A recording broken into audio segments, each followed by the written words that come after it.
I'm going to speak today about the relationship between science and human values. Now, it's generally understood that questions of morality, questions of good and evil and right and wrong, are questions about which science officially has no opinion. It's thought that science can help us get what we value, but it can never tell us what we ought to value. And consequently, most people, I think most people probably here, think that science will never answer the most important questions in human life. Questions like what is worth living for, what is worth dying for, what constitutes a good life. So I'm going to argue that this is an illusion, that the separation between science and human values is an illusion, and actually quite a dangerous one at this point in human history. Now, it's often said that science cannot give us a foundation for morality and human values because science deals with facts, and facts and values seem to belong to different spheres. It's often thought that there's no description of the way the world is that can tell us how the world ought to be. But I think this is quite clearly untrue. But values are a certain kind of fact. They are facts about the well-being of conscious creatures. Why is it that we don't have ethical obligations toward rocks? Why don't we feel compassion for rocks? It's because we don't think rocks can suffer. And if we're more concerned about our fellow primates than we are about insects, as indeed we are, it's because we think they're exposed to a greater range of potential happiness and suffering. Now, the crucial thing to notice here is that this is a factual claim. This is something we could be right or wrong about. I mean, if we've misconstrued the relationship between biological complexity and the possibilities of experience, well, then we could be wrong about the inner lives of insects. Okay, and there is no notion, no version of human morality and human values that I've ever come across that is not at some point reducible to a concern about conscious experience and its possible changes. I mean, even if you get your values from religion, even if you think that good and evil ultimately relate to conditions after death, either to an eternity of happiness with God or an eternity of suffering in hell, you are still concerned about consciousness and its changes. And to say that such changes can persist after death is itself a factual claim, which, of course, may or may not be true. Now, to speak about the conditions of well-being in this life for human beings, we know that there's a continuum of such facts. We know that it's possible to live in a failed state, where everything that can go wrong does go wrong, where mothers cannot feed their children, where strangers cannot find the basis for peaceful collaboration, where people are murdered indiscriminately. And we know that it's possible to move along this continuum towards something quite a bit more idyllic, I mean, to a place where a conference like this is even conceivable. And we know that there are right and wrong answers to how to move in this space. Would adding cholera to the water be a good idea? Well, probably not. Would it be a good idea for everyone to believe in the evil eye so that when bad things happen to them, they immediately blame their neighbors? Probably not. There are truths to be known about how human communities flourish, whether or not we understand these truths. And morality relates to these truths. So in talking about values, we are talking about facts. Now, of course, our situation in the world can be understood at many levels. There's from the level of the genome on up to the level of economic systems and political arrangements. But if we're going to talk about human well-being, we are of necessity talking about the human brain, because we know that our experience of the world and of ourselves within it is realized in the brain, whatever happens after death. Even if the suicide bomber does get 72 virgins in the afterlife, in this life, his personality, his rather unfortunate personality, is the product of his brain. Okay, and so the contributions of culture, if culture changes us, as indeed it does, it changes us by changing our brains. And so therefore, whatever cultural variation there is in how human beings flourish can, at least in principle, be understood in the context of a maturing science of the mind, neuroscience, psychology, etc. So what I'm arguing is that values reduced to facts about the conscious experience of conscious beings, and we can therefore visualize a space of possible changes in the experience of these beings.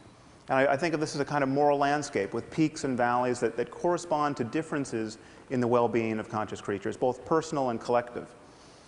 And one thing to notice is that perhaps there are states of human well-being that we rarely access, that few people access, and these await our discovery. Perhaps some of these states can be appropriately called mystical or spiritual. Perhaps there are other states that we can't access because of how our minds are structured, but other minds possibly could access them. Now, let me be clear about what I'm not saying. I'm not saying that science is guaranteed to map this space, or that we will have scientific answers to every conceivable moral question. I don't think, for instance, that you will one day consult a supercomputer to learn whether you should have a second child, or whether we should bomb Iran's nuclear facilities, or whether you can deduct the full cost of TED as a business expense.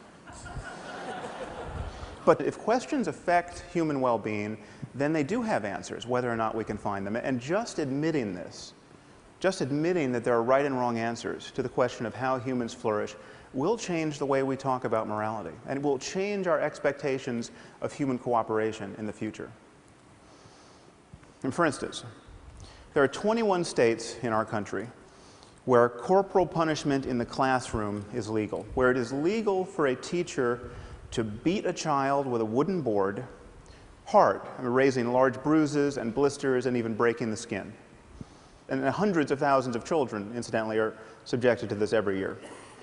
The locations of these enlightened districts, I think, will fail to surprise you. We're not talking about Connecticut. And the rationale for this behavior is explicitly religious. The creator of the universe himself has told us not to spare the rod lest we spoil the child. This is in Proverbs 13 and 20 and I believe 23.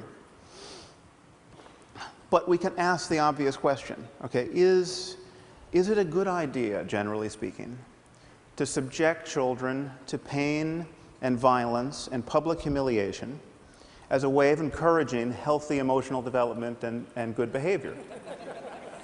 Okay, is there any doubt that this question has an answer and that it matters?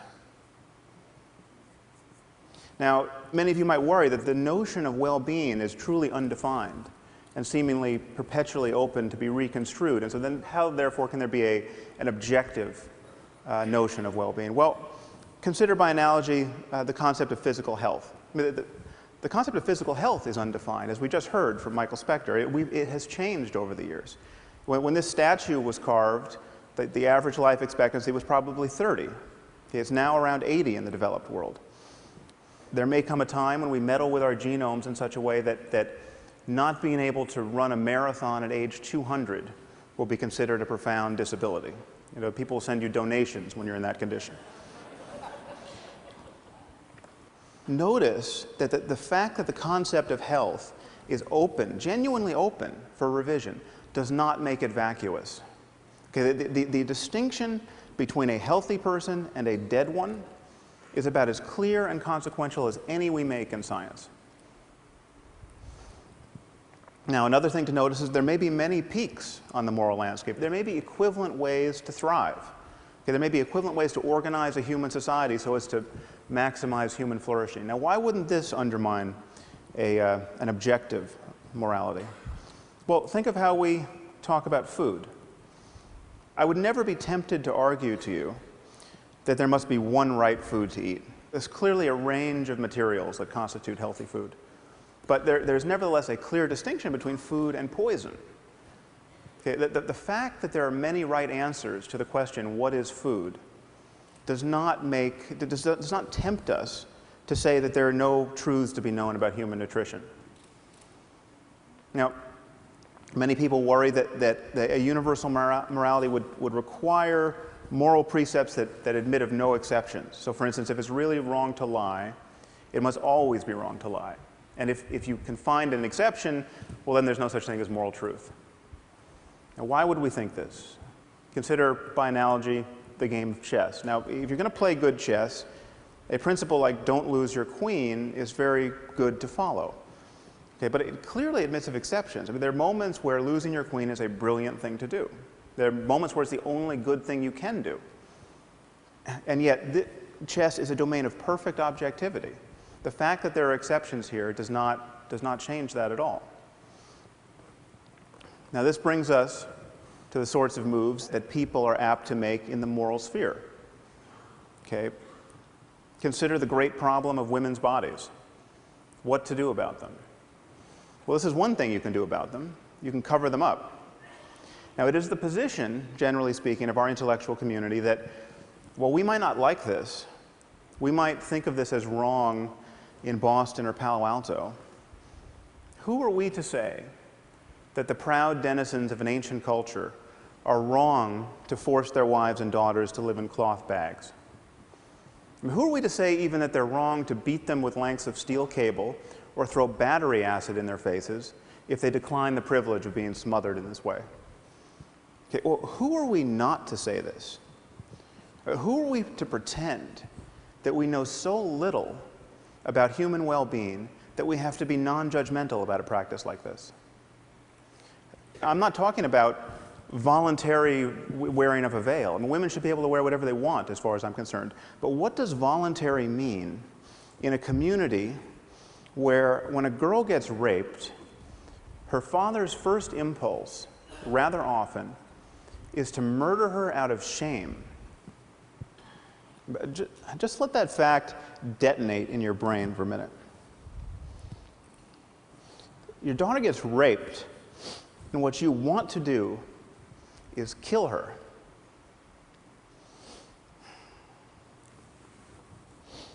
What are the chances that represents a peak of human flourishing? Now, to say this is not to say that we have got the perfect solution in our own society. I mean, for instance, this is what it's like to go to a newsstand almost anywhere in the civilized world. Now, granted, for many men, it may require a degree in philosophy to see something wrong with these images. But if we are in a reflective mood, we can ask, is this the perfect expression of psychological balance with respect to variables like youth and beauty in women's bodies? I mean, is this the optimal environment in which to raise our children? Probably not. Okay, so perhaps there's some place on the spectrum between these two extremes that represents a place of better balance. Okay?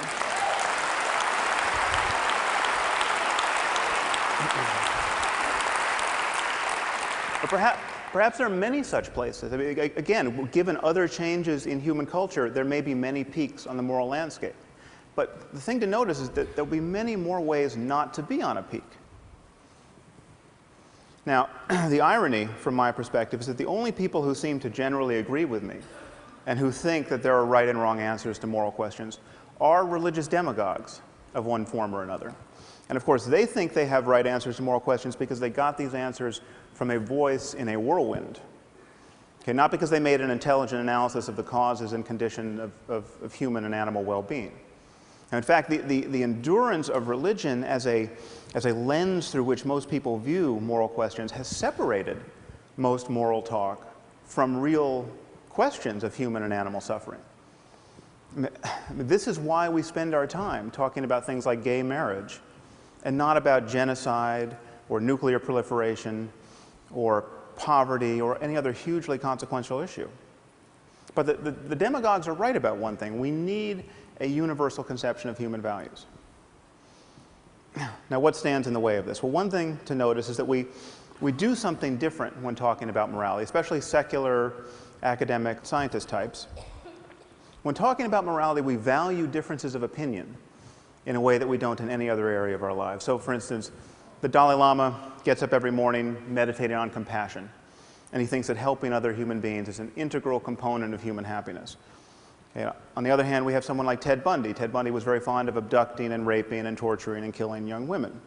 Okay, so we appear to have a genuine difference of opinion about how to profitably use one's time. Okay.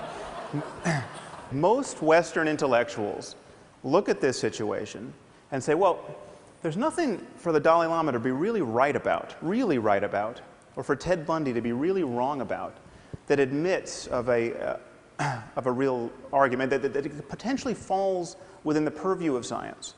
Okay, that he likes chocolate, he likes vanilla. There's nothing that one should be able to say to the other that should persuade the other. Now notice that we don't do this in science. On the left you have Edward Witten. He's a string theorist. If you ask the smartest physicists around, who's the smartest physicist around, in my experience, half of them will say Ed Witten. The other half will tell you they don't like the question. So, what would happen if I showed up at a physics conference and said string theory is bogus? You know, it doesn't resonate with me, it's not how I choose to view the universe at the smallest scale, I'm not a fan. Okay, well, nothing would happen because I'm not a physicist. I don't understand string theory. I'm the Ted Bundy of string theory. Okay? I wouldn't want to belong to any string theory club that would have me as a member. Okay? But this is just the point. Okay? Whenever we are talking about facts, certain opinions must be excluded. That is what it is to have a domain of expertise. That is what it is for knowledge to count. How have we convinced ourselves that in the moral sphere there is no such thing as moral expertise, or moral talent, or moral genius even? How have we convinced ourselves that every opinion has to count? How have we convinced ourselves that every culture has a point of view on these subjects worth considering? Does the Taliban have a point of view on physics that is worth considering? No. Okay. How is their ignorance? How is their ignorance any less obvious on the subject of human well-being?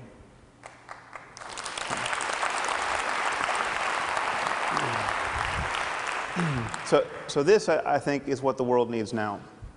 It needs people like ourselves to admit that there are right and wrong answers to questions of human flourishing. And morality relates to that domain of facts. It is possible for individuals, and even for whole cultures, to care about the wrong things. Which is to say, it's possible for them to have beliefs and desires that reliably lead to needless human suffering. Just admitting this will transform our discourse about morality. Okay, we live in a world in which the boundaries between nations mean less and less, and they will one day mean nothing. We live in a world filled with destructive technology, and this technology cannot be uninvented. It will always be easier to break things than to fix them. Okay, it seems to me, therefore, patently obvious that we can no more respect and tolerate vast differences in notions of human well-being than we can respect or tolerate vast differences in the notions about how disease spreads, or in the safety standards of buildings and airplanes. We simply must converge on the answers we give to the most important questions in human life. And to do that, we have to admit that these questions have answers. Thank you very much.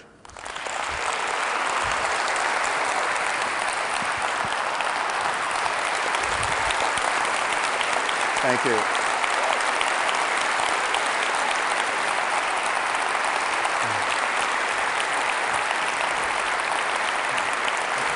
I've got a question. Sure. So, some combustible material there. Yeah. Whether in this audience or people elsewhere in the world hearing some of this may well be doing the screaming with rage thing after as well, some of them. Language seems to me is really important here. When you're talking about the veil, you're talking about women dressed in cloth bags.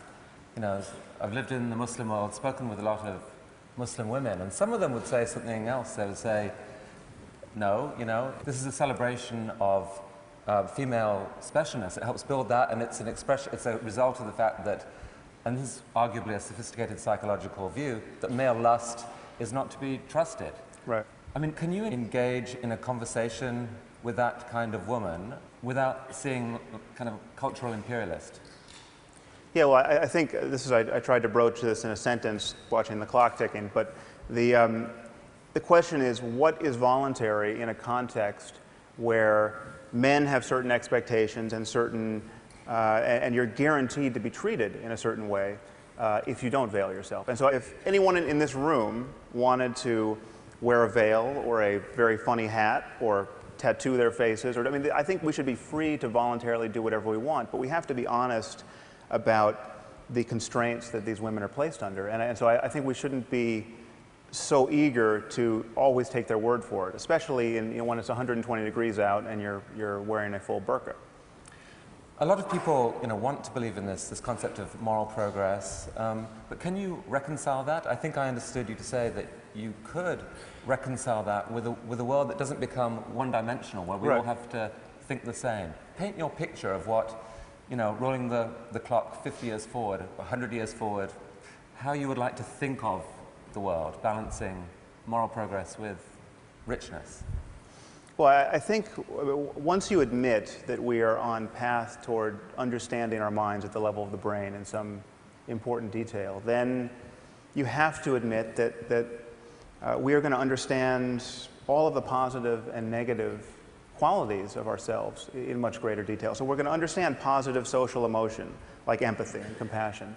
And we're going to understand the factors that encourage it, whether they're genetic, whether they're how people talk to one another, whether they're economic systems. And insofar as we begin to shine light on that, we are inevitably going to converge on that fact space. I mean, so everything is not going to be up for grabs. It's not going to be like, veiling my daughter from birth is just as good as teaching her to be confident and well-educated in the context of men who do desire women.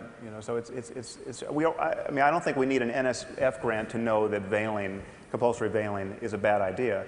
But at a certain point, we're going to be able to scan the brains of everyone involved and actually interrogate them. I mean, do people love their daughters just as much in these systems? And I think they're clearly right answers to that. And if the results come out that actually they do, are you prepared to shift your instinctive current judgment on some of these issues? Well, yeah, modulo one obvious fact that you can love someone in the context of a truly delusional belief system, so that you can say, like, because I knew my gay son was going to go to hell if he found a boyfriend, I chopped his head off, and that was the most compassionate thing I can do. If you get all those parts aligned, yes, I think you could probably be feeling the emotion of love. But again, then we have to talk about well-being in a larger context. And it's all of us in this together. It's not one man feeling ecstasy and then blowing himself up on a bus. Sam, this is a conversation I would actually love to continue for hours. We don't have that, but maybe another time. Thank you for coming to TED. Really an honor. Thank you. Thank you.